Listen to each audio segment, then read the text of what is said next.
Monsieur le Président, mes chers collègues, donc je m'exprime aujourd'hui au nom de la majorité régionale. Merci, cher Loïc, pour cette présentation et pour cette belle feuille de route. Le sujet du transport de biens et de marchandises est un sujet essentiel et qui me tient tout particulièrement à cœur. Il fait écho à de nombreuses réflexions que nous posons depuis le début de notre mandat. Il répond à des enjeux de sobriété énergétique et de lutte contre le réchauffement climatique, évidemment, mais aussi aux problématiques d'aménagement du territoire et de réindustrialisation de notre région et plus largement de notre pays, un sujet que nous partageons.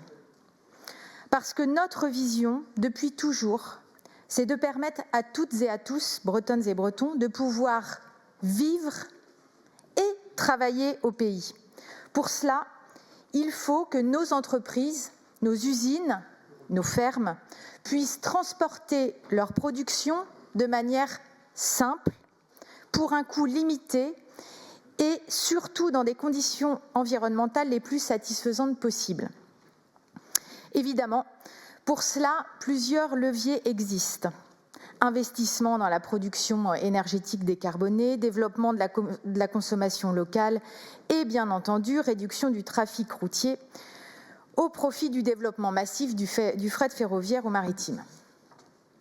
Je veux ainsi saluer ici les synergies avec la stratégie portuaire et ferroviaire de la région et tout particulièrement l'accent mis par la feuille de route sur l'entretien et le développement du report modal de la route vers le fer qui suppose des investissements massifs, comme avec le centre de transport combiné de Rennes, le raccordement du port de Brest, qui seront financés par le CPER, mais aussi, et c'est important de le noter, grâce au versement mobilité régionale et rurale qui sera bientôt levé par la région Bretagne.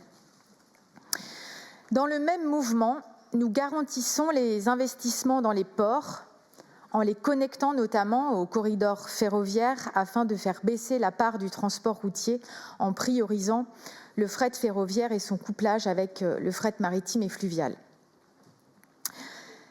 Mais au-delà de tous ces sujets évidemment majeurs, cette feuille de route a un mérite tout particulier à mon sens, car elle nous amène aussi à réfléchir sur la notion même de fret.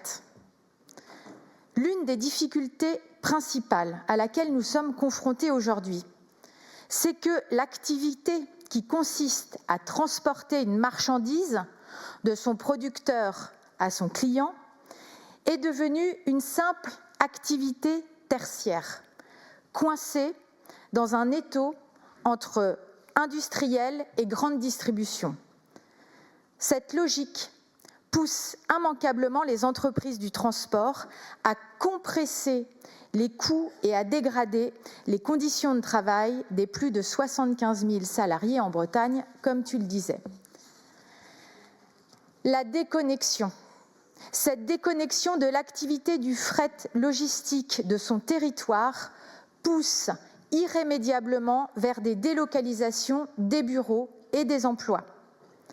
Pour que les activités de fret et de logistique respectent l'environnement, certes, mais aussi les travailleurs, ces activités doivent s'insérer dans un écosystème avec les industries locales pour faire collectif et être ancrées sur le territoire breton. Et c'est bien cela qui est particulièrement important dans cette feuille de route. C'est un enjeu d'autant plus crucial dans la situation géographique qui est la nôtre. Cette péninsule qui peut être enviée pour nos belles plages et le tourisme, mais qui peut parfois aussi être un point faible, justement pour produire et transporter. Bref, pour nous, une industrie logistique au service du territoire est la condition sine qua non pour éviter qu'elle n'épuise les deux seules sources de toute richesse, la terre et les travailleurs. Je vous remercie.